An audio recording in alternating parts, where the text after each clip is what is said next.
নমস্কার বন্ধুরা, welcome to dream with Tanvi.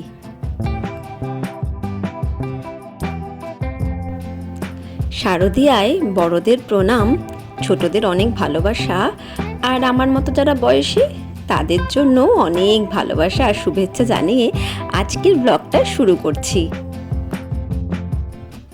পুজোর প্যান্ডেল হপিং নিয়ে আজকে আমার এই শারদীয়ার ব্লগটা। তাই কোথায় কোথায় গেলাম, কোন কোন ঠাকুর দেখলাম, কি খাওয়া দাওয়া করলাম, সব কিছু জানতে হলে এই ব্লগটা কিন্তু একটু স্কিপ করা যাবে না। তাহলে ঘরে বসে বিভিন্ন জায়গার বিভিন্ন রকমের মণ্ডপসজ্জা আপনারা সকলেই উপভোগ করতে পারবেন। আজ ষষ্ঠী, আর এই ষষ্ঠীর দিনে আমরা চলে এসেছি আজকে তাহেরপুরে, আমার বাড়ির বেশ কাছাকাছি একটা জায়গা, তাহেরপুরে প্যান্ডেল হপিং নিয়ে।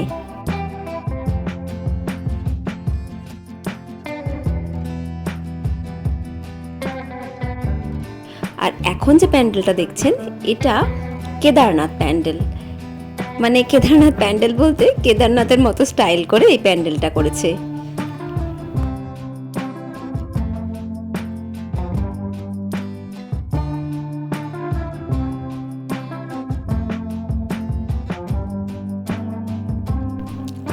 তবে প্যান্ডেলের ভেতরের আকর্ষণটা আমার আরও বেশি ভালো লেগেছে। ঠাকুরের যে প্রতিমাটা এত সুন্দর দেখতে, মানে দাঁড়িয়ে থেকে দেখার মতো, চোখ জুড়িয়ে যাচ্ছিল, খুব সুন্দর।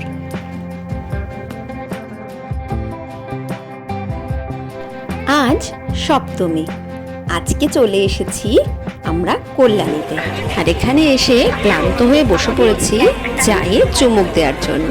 দাঁড়ান চা খেয়ে নি আগে ভালো করে।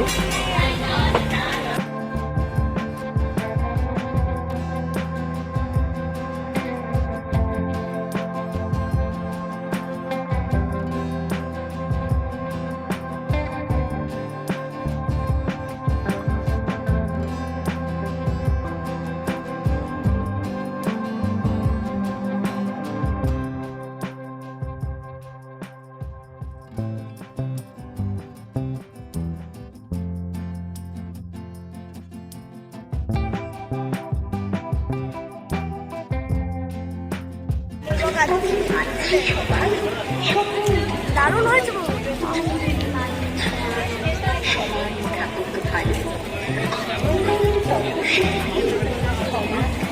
কেমন হয়েছে?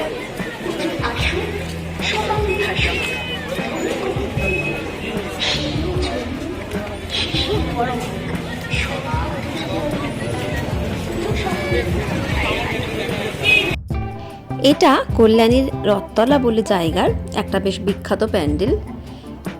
এটা প্যান্ডেলটা ভীষণ সুন্দর করেছে, সামনে থেকে না দেখলে সত্যি বোঝা যাবে না বলে। তবে আমরা আগের বার থেকে একটা শিক্ষা নিয়েছি। সেই শিক্ষাটা হলো, দেখুন সব কিছুই যা যা করে উপভোগ করবো অবশ্যই সেগুলো কিন্তু নিজের প্রাণের থেকে বেশি দামি। একটা প্যান্ডেল দেখতে এসে বা পুজোর সময় আনন্দ করতে গিয়ে কিন্তু কখনোই চাইবো না যে একটা কোনো দুর্ঘটনার সম্মুখীন আমাদের হতে হবে। এই জন্য যে বিভৎস লাইন আর তাতে যে পরিমাণে ভিড়, সেটা সম্পূর্ণ আমরা এবার এড়িয়ে গিয়েছি এবং আমরা লাইন দিইনি। তার জন্য আমরা ভেতরের হয়তো প্রতিমার দর্শন থেকে বঞ্চিত, কিন্তু বাইরের প্যান্ডেলটা সম্পূর্ণ রকমই দেখেছি, কারণ অত ভিড় ঠেলে দেখাটা সত্যিই পসিবল নয়। শুধু ঘোরাঘুরি হবে আর পেট পুজো হবে না তা বললে তো হবে না। তাই কারণের জন্য আমরা এখন চলে এসেছি কিচেন সূত্র বলে একটা রেস্টুরেন্টে। সেখানে আজকে রাত্রের যে ডিনারটা এখানে আমরা সারবো। আর বাচ্চাদের মনোরঞ্জনের জন্য এখানে কিন্তু নানান ধরনের অ্যাক্টিভিটি গেমস আছে। তবে শুধু বাচ্চা কেন বলবো, এই যে আমার দুই ছেলেই বলতে পারে, এরা কিন্তু এখন খেলতে লেগে গেছে।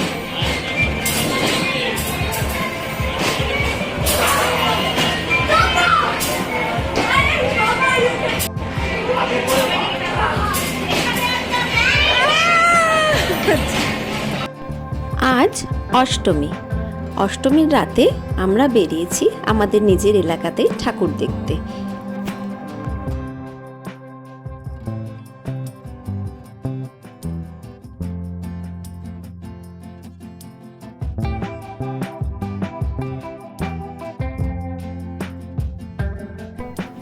এই মণ্ডপ সজ্জাটা রানী ভিক্টোরিয়ার যে আদলে তৈরি করা হয়েছে, তার সাথে এখানে কোহিনুরের হিরে ওনার যে গলায় যেটা ছিল, যেটা আমাদের ইন্ডিয়া থেকেই আর কি নিয়ে গেছিল ব্রিটিশরা, সেই একটা ওর ওপরে একটা মণ্ডপ সজ্জা করেছে এখানে।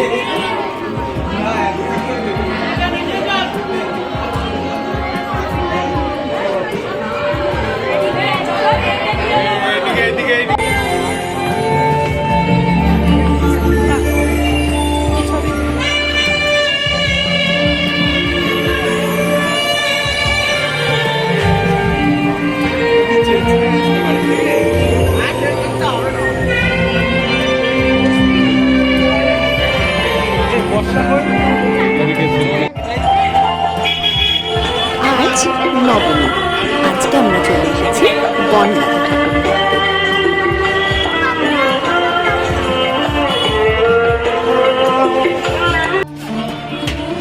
এটা বনগাঁ প্রতাপগড়ের একটা মণ্ডপ সজ্জা।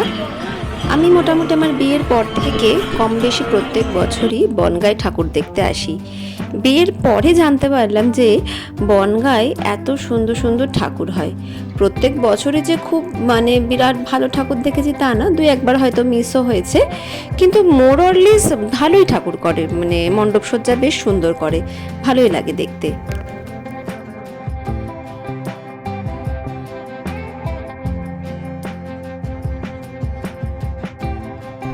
আজকের ব্লগটা যদি ভালো লাগে তাহলে একটা লাইক করবেন, শেয়ার করবেন আর সাবস্ক্রাইব করে নতুন বন্ধুরা অবশ্যই পাশে থাকবেন।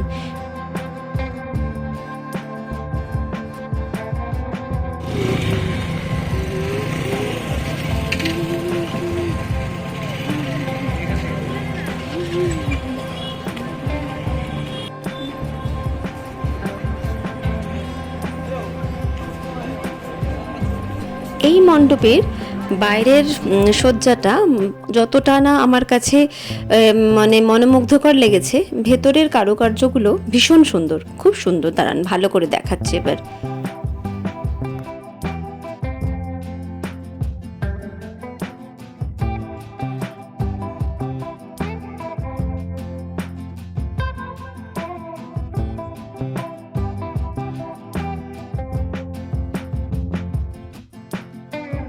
তবে বনগাঁর আমার চোখে দেখা সেরা প্যান্ডেল এটা।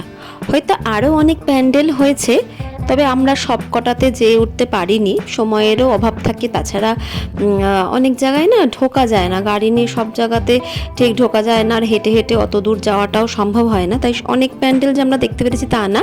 আর এছাড়া তখন একটু বৃষ্টি বৃষ্টির মতো শুরু হয়ে গেছিলো, ওই জন্য আমরা রিটার্ন করে এসেছি। তবে যে কটা দেখেছি তার মধ্যে আমার এই মণ্ডপটা ভীষণ ভালো লেগেছে বনগাঁতে।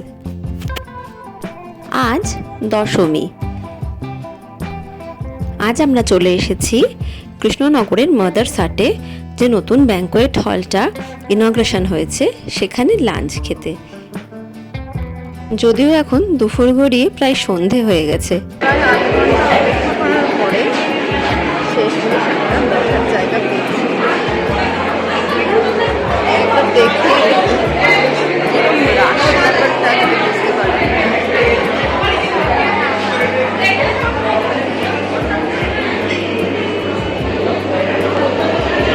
দাঁড়ান ব্যাক ক্যামেরায় একবার পুরো হলটা দেখিয়ে দিই।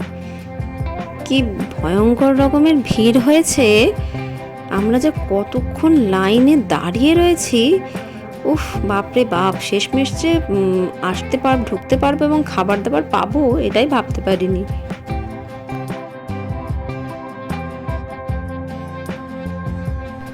আজকে আমরা ট্রাই করেছিলাম একদম নতুন ধরনের একটা রেসিপি। নতুন কি পুরনো বলতে পারবো না, তবে আমার কাছে নতুন, আমি এর আগে কখনো খাইনি। সেটা হলো ইলিশ পোলাও। আমি পাশে ছবিটাও অ্যাড করে দিচ্ছি যাতে আপনারা বুঝতে পারেন। খাবারের ছবি সবসময় দিতে অত ভালো লাগে না, বেশি শো অফ করা মনে হয়। তবে ইলিশ পোলাওটা সত্যি খুব সুন্দর হয়েছিল, এই জন্য আমি অবশ্যই উল্লেখ করলাম। যদি পসিবল হয় একবার ট্রাই করে দেখেন, ভালো লাগবে আশা করি।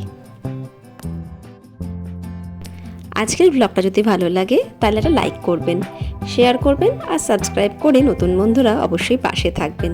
শুভ বিজয়ার সকলকে অনেক শুভেচ্ছা। দেখা হচ্ছে পরের একটা ইন্টারেস্টিং ব্লগে।